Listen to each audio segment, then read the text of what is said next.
Sifat ketiga udah dijawab semua? Ah, semuanya? Belum semua dijawab loh. Ada pertanyaannya kemarin, mana pertanyaannya? Yang ini loh tentang Al-Quran negara Islam, kenapa nggak diterap? Kita umat mayoritas Islam, tapi kenapa nggak menggunakan Al-Quran? Gitu-gitu kan ada. Ada. Pokoknya ada pertanyaan yang belum dijawab itu dua lagi kayaknya. Cuma 2 yang dijawab, 2 yang belum. Yang belum nanya ada. Apa? Coba Bapak mau dengar pertanyaannya. Siapa tahu pertanyaannya bagus. Karena ketika kita udah bertanya, itu berarti kita udah setengah berpikir tuh. Pertanyaannya, ketika muncul pertanyaan, itu bagian dari berpikir juga. Apalagi pertanyaannya memang udah kritis. Kan gitu kata filosof-filosof itu, kita berpikir itulah yang menjadikan adanya eksistensi manusia, wujud manusia, adanya perkembangan kehidupan, peradaban, itu dimulai dari berpikir. Aku ada karena aku berpikir. Itu teori filsafat dasar. Kalau kita nggak berpikir, kita nggak bisa jadi dikatakan manusia atau insan yang mulia. Itu yang kemarin Bapak bilang hadisnya, aladina liman la aqlalahu. Itu mungkin Nabi terinspirasi dari ungkapan filsuf Yunani itu, ada bahasa Latinnya itu. Aku ada karena aku berpikir. Tanpa ada pikiran, manusia adalah hewan. Walaupun memang manusia ada makhluk perasaan. Manusia punya perasaan, tapi kadang perasaan ini bisa, kadang kita kalau kita perasaan kita ini nggak melekat kepada Allah, nggak mendekat kepada Allah, perasaannya bisa jadi ya muqallibal. Perasaan yang ada, hati yang ada ini menjadi hati yang bimbang, galau, ragu, gelisah, gegana, dan sebagainya. Jadi intinya akal itu utamanya. Apalagi perempuan yang biasanya akalnya atau IQ-nya nggak digunakannya, lebih mengedepankan perasaan. Ketika ya kan Bang Akil hanya mem-PHP-kan si Laila kan. Tapi kata Laila kan udah terlanjur sayang, udah dekat, udah apa ya, pokoknya udah di hati kali gitu. Berarti dia tidak menggunakan akal. Kalau pakai akal, wanita yang akalnya kuat, tajam, udah nampak laki-lakinya gelagat selingkuh aja udah harus diputusin gitu. Karena kalau kita kaji Islam, orang-orang yang berkhianat, murtad hukumnya. Kalau pakai negara Islam kan orang yang murtad berarti dia memainkan agama, dia berkhianat, itu kan hukumannya adalah dibunuh. Ada orang yang berkhianat, tentara misalnya, ya tentara ini nggak mau ikut perang atau berkhianat, itu hukumannya hukuman mati. Kalau ada pengkhianatan dalam Islam ya harus dihukum berat, termasuk dengan hubungan ini. Kalau udah berkhianat ya dijauhi aja gitu. Bestie kita kalau dia memang duri dalam daging ya kita putusin aja gitu. Kayak gitu. Kalau udah nampak orang itu menusuk kita dari belakang, nggak usah ditemanin gitu. Termasuk pasangan kayak gitu. Ya perempuannya ini harus punya logika lah. Misalnya nauzubillah kan ada cita-cita suaminya itu ringan tangan, tahu ringan tangan kan? Suka ngasih duit, ringan tangannya. Ya udah harus dijauhi, nggak usah. Barusan kemarin malam ada saudara bapak datang, suaminya itu kan membela mamanya, memang kayak mana lah gitu kan. Ceritanya yang penting dia memukul si istri. Ya kalau udah kayak gitu harus diceraikan aja, karena harus pisah, karena nggak ada lagi keindahan, nggak ada lagi keharmonisan kalau sudah kasar. Dalam Islam yang boleh tegas, kita boleh tegas, bahkan harus tegas. Misalnya kayak untuk istri kita, kalau dia nggak mau sholat atau kalau dia nggak mau diajarkan sopan santun, anak Melayu ya kan, ku kirim rindu, bukan ya? Kalau dia memang nggak mau dididik, kalau nggak mau dibina ya binasakan gitu. Jangan langsung gitu. Kalau untuk istri, kalau dia nggak mau nurut, jangan langsung diceraikan, tapi pulangkan saja dulu. Dia, Laila yakin pada ibunya atau ada namanya pisah ranjang gitu. Dia harus kayak dikasih pelajaran, kita jauhi dulu untuk dia memperbaiki dirinya, baru dinasihati orang tuanya, baru kalau memang nggak bisa juga baru kita ceraikan.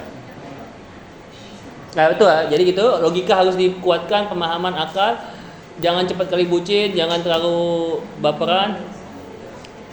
Ya caranya dengan apa supaya akal itu kuat tajamnya? Dengan belajar lah, itu aja intinya, ilmu dan ilmu. Nggak ilmu. Yang fa'ilau lazina amanu, orang yang beriman tapi dia nggak berilmu, jadinya mungkin nggak ada apa-apanya, biasa aja. Tapi kayak orang-orang yang cerdas kayak Saroni ataupun Uya Kuya sama siapa lagi yang artis kemarin, Nafa Urba tuh artis Sultan yang lalu. Siapa lagi? Nikita Mirzani ya. Dia cerdas ya, pandai berakting, komunikasi, tapi nggak ada imannya ada. Tapi bisa aja sukses. Suksesnya duniawi namanya. Suksesnya secara hartanya mungkin karir, tapi dia nggak ada iman, jadi dia nggak berkah suksesnya. Yang Allah inginkan beriman dan berilmu. Mungkin insya Allah nih orang-orang kita ini di anak Unifa ini orangnya beriman semua, beramal, beriman. Tapi nggak ada gunanya, nggak ada manfaatnya kalau tanpa ilmu. Ilmu adalah yang membuat kita bisa sukses dunia. Tapi kalaupun kita sukses dunia, kemudian kita manfaatkan kesuksesan kita tadi dengan misalnya membantu orang, bersedekah dan sebagainya, sukses duniawi itu menjadi sukses ukhrawi akhirat. Jadi Bapak ulangin, ketika kita punya uang kaya, duit, kita gunakan untuk bersedekah, haji, umrah dan sebagainya, membangun masjid, itu yang duniawi sifatnya, jadi akhirat. Akhirat bisa jadi duniawi bisa jadi akhirat. Contoh amalan akhirat atau amal kebaikan, amalan ibadah, kita anggap aja kita sebut dia amal akhirat. Amal akhirat atau yang bersifat rawi itu bisa jadi duniawi. Contohnya kayak mana? Duniawi ya. Ketika kita bersedekah, misalnya bersedekahlah siapa kemarin, Pak Bobi, dia bersedekah atau membantu memberikan satu bantuan. Tapi niat dia sedekah itu supaya dia kemarin masa kampanye, supaya maksudnya dia dipilih dia untuk menjadikan calon gubernur, cagup, supaya ada kepentingannya, ada peyek di balik udangnya. Amalan yang tadinya akhirat bisa jadi amalan duniawi, jadi berhenti di dunia saja karena niatnya yang salah. Amalan duniawi atau kesuksesan duniawi, ya kan?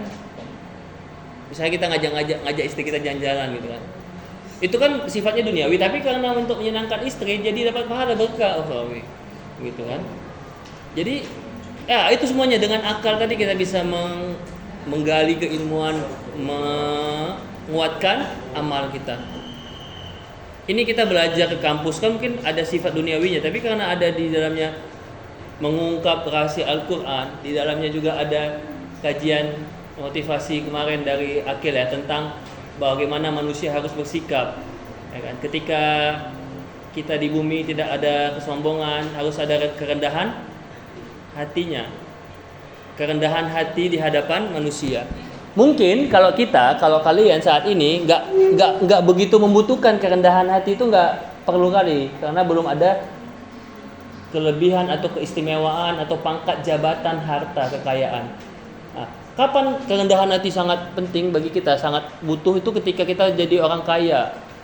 Kadang ada orang yang baru dapat duit atau dia jadi orang kaya baru, atau mungkin kemarin na'udzubillah lulus dia P3K, seorang guru. Sok kali dia sombong, akhirnya istrinya diceraikannya kan, diusirnya. Itu adalah cobaan manusia. Maka diperlukan namanya kerendahan hati di hadapan Allah dan di hadapan manusia. Sehingga ketika kita ada keistimewaan, ada kesuksesan, itu kita bisa membumi namanya, tidak melangit. Kalau itu terjadi, kalau kalian sudah merasa sombong, merasa hebat, nanti jadinya iblis. Kan udah Bapak bilang, iblis kan, virus iblis itu terjadi dimulai dari ketika kita merasa menjadi lebih baik. Ana khairum minhu. Kata-kata aku lebih baik daripada Nabi Adam. Nabi Adam diciptakan dari tanah dan aku diciptakan dari minan nar, api yang menyala kan gitu. Maka apa yang terjadi kalau kita merasa lebih baik, akan lama-lama nanti jadi sombong lama-lama. Nah, gitu dia. Itulah motivasi Al-Quran tadi. Kita disuruh Al-Quran untuk mencari ilmu, mencari rezeki dan sebagainya. Tapi ketika udah dapat ilmu, udah jadi orang pintar, udah jadi sukses, jangan juga kita wala tamshi fil ardi maraha. Sehingga jadilah kita orang yang rendah hatinya. Rendah hati di hadapan manusia, tapi tinggi di hadapan Allah. Itu kuncinya tadi Al-Quran tadi. Memotivasi kita untuk mendapatkan kesuksesan dan mengingatkan kita kalau sudah sukses, kalau sudah di atas jangan lupa di bawah. Ya, jangan lupa melihat ke bawah. Kalau kita melihat ke atas nggak ada habis-habisnya. Kata Nabi, unzur man huwa asfala minkum. Lihat ke bawah. Jangan lihat ke atas. Tapi boleh lihat ke atas ketika kapan kita boleh iri dengki? Ada iri dengki yang dibolehkan Nabi. Ketika kita melihat Ustadz Akil ini rajin beribadah tahajud, baca Quran, khatam Quran dia kayak Imam Syafi'i. Imam Syafi'i kan sebulan sekali. Wah, baca khatamnya. Akil berapa tahun sekali khatam Quran? Insya Allah setahun sekali ada. Itu kita boleh dengki kepada orang yang amalnya atau ibadahnya lebih banyak dari kita. Itu kedengkian yang dibolehkan. Atau yang lebih cerdas, lebih alim gitu dia. Itu semua ada di Quran. Jadi makanya Al-Quran harus jadi kuncinya. Al-Quran itu jadi pedomannya. Kalau kemarin kata Akil apa? Sebagai apa istilahnya kemarin? Apa Akil bilang kemarin? Enggak, di ibaratnya seperti HP ya. Jangkar. Jaga pedoman hidup ya. Kenapa kita harus menggunakan istilah-istilah? Al-Quran sering mengumpamakan istilah dengan istilah hayawan atau istilah-istilah kayak apa ya? Tadi Al-Quran itu seperti bumi ini seperti apa ya? Kita ini seperti sayap nyamuk ya? Yang ada hadisnya tuh. Ada perumpamaan Al-Quran seperti buatlah seperti nyamuk gitu. Coba ciptakan nyamuk gitu kan. Atau kamishkatin fiha misbah, atau perumpamaan yang pernah Bapak bilang kan.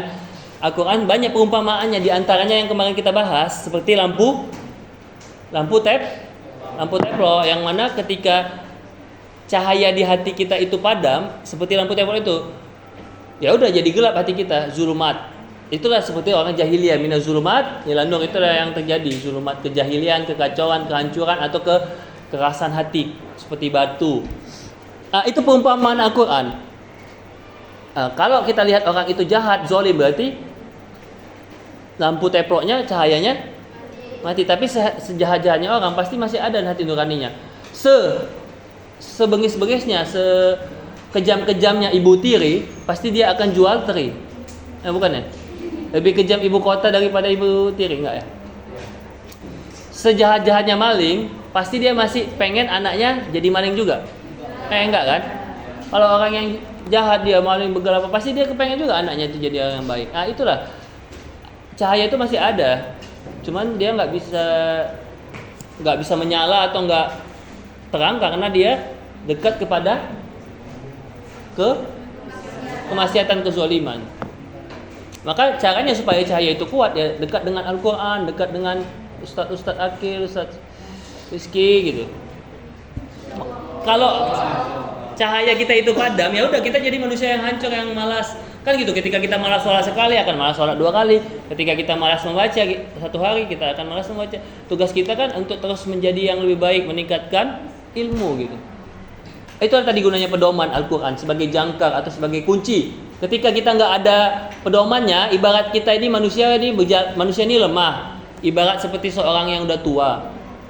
Maka kita butuh tongkat. Anggaplah kita jalan di bumi ini, jalannya itu betul-betul gundukan, tanjakan. Maka kita butuh, kalau kita naik gunung biasanya ada tongkatnya gitu kan. Ada orang yang pakai tongkat atau pegangan. Anggaplah kita sedang terjal jalannya tanjakan atau sedang perbukitan. Butuh tongkat gitu, atau apa namanya kalau orang naik gunung itu? Apa namanya? Tracking ball ya, tracking ball. Pole. P O L L. Ya gitu ya. Butuh tracking, alat tracking pole-nya tadi ya. Alat tracking pole-nya itu yaitu Bapak bisa ilustrasikan seperti Al-Qur'an. Pegangan kita itu Al-Qur'an, cahaya kita itu Al-Qur'an. Tentunya otomatis hadis ya. Al-Qur'an nggak bisa melekat dengan hadis. Sama seperti akil nggak mungkin bisa lepas, nggak mungkin bisa jauh dari enggak lah, dari Laila tadi kan enggak. Ya kalau dibilangkan hadis itu Al-Qur'an, Al-Qur'an itu hadis juga gitu. Tanpa ada pegangan tadi, tanpa ada Al-Qur'an tadi, maka apa yang terjadi? Yang terjadi akan apa? Rizki. Tanpa adanya Al-Qur'an, hidup kita akan hampa terasa hidupmu. Hidupku tanpa dirimu. Apa yang akan terjadi nih kalau Rizki nggak dekat dengan Al-Quran? Ya tadi yang hadisnya tadi Bapak bilang, hadisnya itu fasyaitonu lahu qarin, syaitan akan jadi kawannya. Kejahatan akan menyelimuti pikiran Laila, bisa Rizki bisa ya apalah, malas beribadah, pikirannya maunya jalan-jalan aja ngabisin duit orang tua gitu kan. Bisa dengki, bisa menggosipin orang kerjanya. Ya gitu, atau nggak tenang, atau memang yang gelisah tadi, gegana tadi. Jadi tuh, maka jadikanlah tiada hari tanpa Al-Quran. Kalaupun lagi nggak bisa baca Quran, ya baca buku, lagi-lagi mengungkap rahasia Al-Quran. Ya ini bukan promo ya, ini tapi hubungin aja di sini kalau perlu bukunya, ada nomornya di sini. Ya, tiada hari tanpa Al-Quran, sudah diamalkan lah. Tiada hari tanpa Al-Quran tadi, udah membacanya, mendengarkan, atau membahas tafsirnya gitu. Apalagi mendiskusikan dan sebagainya. Kalau nggak tahu ya tinggal tanya aja gitu. Karena Al-Quran ini sederhana aja, tinggal kita baca. Kalau memang nggak tahu, tanya kepada ahlinya, Bapak, kepada ustadz dan sebagainya. Yang penting dicoba dulu, dipelajari, dibahas. Nah, karena kalau kita udah mau mendekat dengan Quran, pasti dia akan dekat dengan kita gitu. Dia akan jadi kayak magnet, atau tadi cahaya tadi akan bersinar, akan percikan cahayanya akan muncul gitu, akan menyala, menyebar daripada Al-Quran tadi. Seperti itu. Ya, kenapa kita malas? Karena kita di kegelapan hati kita, atau cahaya tadi nggak ada, tenaga menyala itu, kekuatan atau disebut juga Nurul Quran, ada Nurul Jannah, Nurul ini kan, Nurul apa lagi? Ada Nurul Quran. Nurul Quran. Nur cahaya di atas cahaya, nur ala nur.